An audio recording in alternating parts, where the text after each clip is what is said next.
Hello dear students, कैसे हैं आप सभी। आई होप कि बहुत अच्छे होंगे। तो इस वीडियो में हम प्रश्नावली 6.4 से क्वेश्चन नंबर 8 और 9 को सॉल्व करेंगे। तो देखिए क्वेश्चन नंबर 8 में हमसे क्या कहा गया है। ABC और BDE दो समबाहु त्रिभुज इस प्रकार हैं कि D भुजा BC का मध्य बिंदु है। त्रिभुजों ABC और BDE के क्षेत्रफलों का अनुपात है। तो इसमें हमें 4 ऑप्शन दिया गया है, उसमें से हमें राइट ऑप्शन चूज करना है। तो चलिए इसका सॉल्यूशन करते हैं।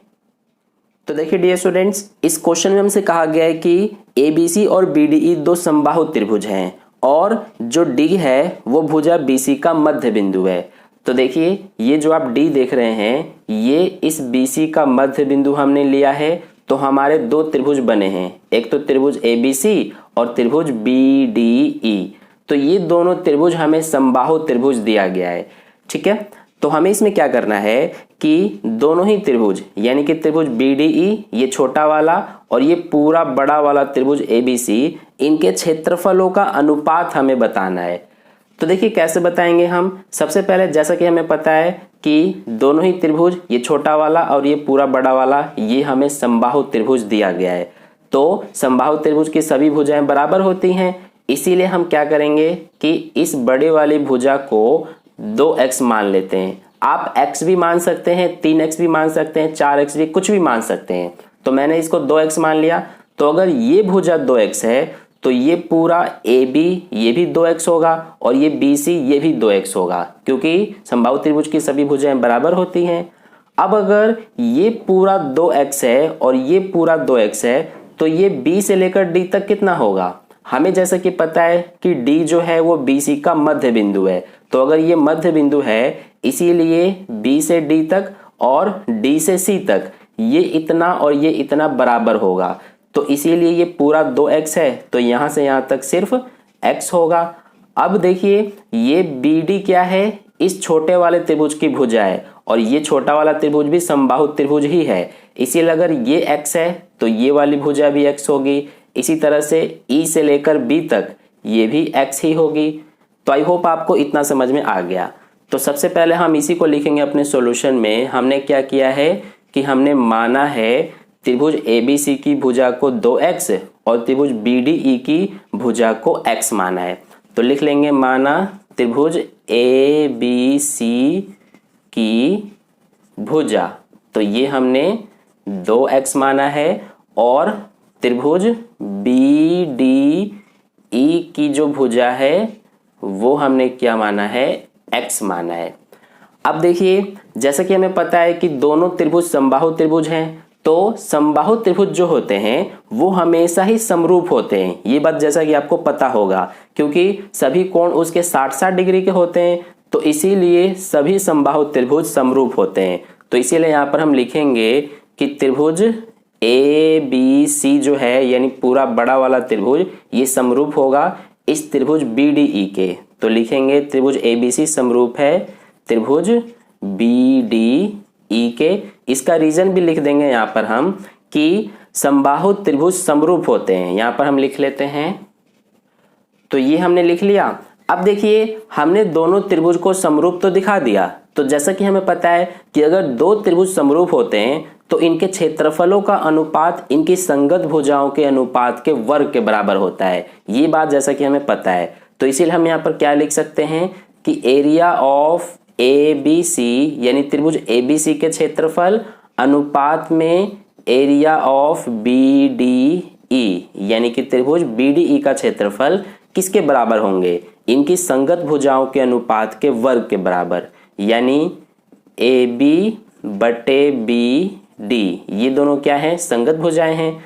तो इनका वर्ग बराबर में BC बटे DE इनका वर्ग बराबर में, मैं ये कैसे लिख पा रहा हूं, देखिए शुरू का AB इसमें भी शुरू का BD तो AB बटे BD हो गया। फिर BC इसमें भी DE तो BC बटे DE हो गया। फिर शुरू का और लास्ट का लेंगे यानी कि AC बटे इसमें भी शुरू का और लास्ट का यानी कि BE तो इसका वर्ग। तो ये यहां तक हो गया।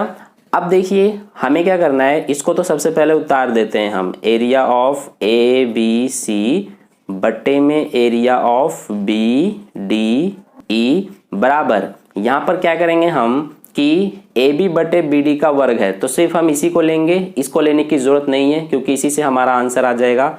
तो देखिए ए बी है, ए बी क्या है, ए बी जो है इस बड़े वाले त्रिभुज की भुजा है। तो बड़े वाले त्रिभुज की भुजा को हमने 2x माना है, इसीलिए ए बी की जगह पे 2x लिखेंगे। बटे में बी डी है, तो बी डी क्या है, इस छोटे वाले त्रिभुज की भुजा, तो इसको हमने x माना है, तो ये हमने लिख दिया। और वर्ग लगा है तो वर्ग लगाएंगे। अब देखिए ये x से x तो कट जाएगा, तो नीचे कुछ भी नहीं बचा है तो 1 माना जाता है। अब 2 का वर्ग करेंगे तो 4 और नीचे 1 का वर्ग करेंगे तो 1 आएगा। तो यहाँ से 4/1 यानी कि 4:1 यही हमारा आंसर है। यानी कि जो त्रिभुज ABC और त्रिभुज BDE के क्षेत्रफलों का अनुपात है वो 4:1 है। ठीक है, तो 4 हमारा C ऑप्शन में है, इसीलिए C ऑप्शन राइट है। तो ये हो गया क्वेश्चन नंबर 8 का सॉल्यूशन कंप्लीट। अब चलिए हम क्वेश्चन नंबर 9 को करते हैं। अगर आपने इसको नोट नहीं किया है तो वीडियो को पॉज करके नोट कर सकते हैं, नहीं तो आप स्क्रीनशॉट भी ले सकते हैं। तो चलिए अब क्वेश्चन नंबर 9 को करते हैं।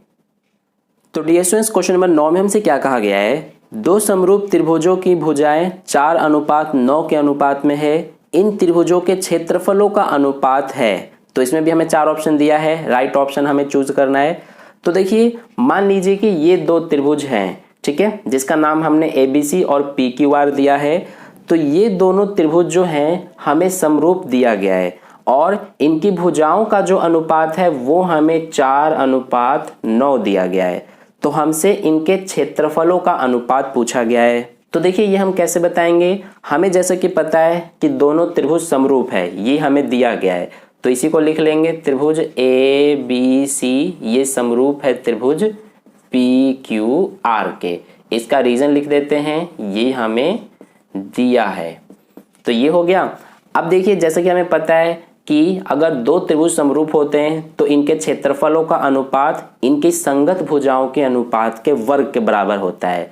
यानी कि हम लिख सकते हैं कि एरिया ऑफ ABC बटे एरिया ऑफ PQR, यानी त्रिभुज ABC का क्षेत्रफल बटे में त्रिभुज PQR का क्षेत्रफल किसके बराबर होगा, इनकी संगत भुजाओं के अनुपात के वर्ग के बराबर। यानी AB बटे PQ ये संगत भुजाएं हो गई, तो इसका वर्ग बराबर होगा इसके, और बाकी जो संगत भुजाओं का अनुपात का वर्ग है वो भी बराबर होगा। तो वो हमें लिखने की जरूरत नहीं है क्योंकि इसी से हमारा काम हो जाएगा। अगर आपका मन है तो आप लिख भी सकते हैं। ठीक है, तो अब देखिए AB बटे PQ है, तो AB क्या है, इस वाले त्रिभुज की भुजा है, और PQ क्या है, इस वाले त्रिभुज की भुजा है। तो ये दोनों संगत भुजाएं हैं, तो संगत भुजाओं का अनुपात हमें 4:9 दिया है। तो इसीलिए AB की जगह पर हम 4 लेंगे, इस AB की जगह, बटे PQ की जगह पे हम 9 लेंगे, और वर्ग है तो वर्ग लगाएंगे।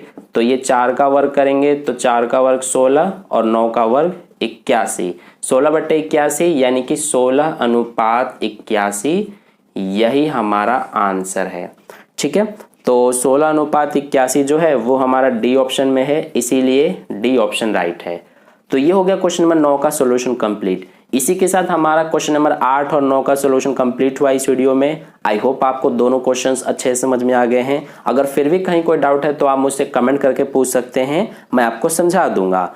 तो अगर आपको वीडियो अच्छा लगा है तो वीडियो को लाइक कर देना, अपने दोस्तों के साथ भी शेयर कर देना, और अगर आप चैनल पर नए आए हुए हैं तो चैनल को सब्सक्राइब करके बगल में जो बेल आइकन आता है उस पर ऑल नोटिफिकेशन पे क्लिक कर लेना, ताकि नेक्स्ट वीडियो जैसी अपलोड की जाए उसका नोटिफिकेशन सबसे पहले आपको मिल जाए। तो मिलते हैं फिर नेक्स्ट क्वेश्चन के लिए नेक्स्ट वीडियो में। धन्यवाद।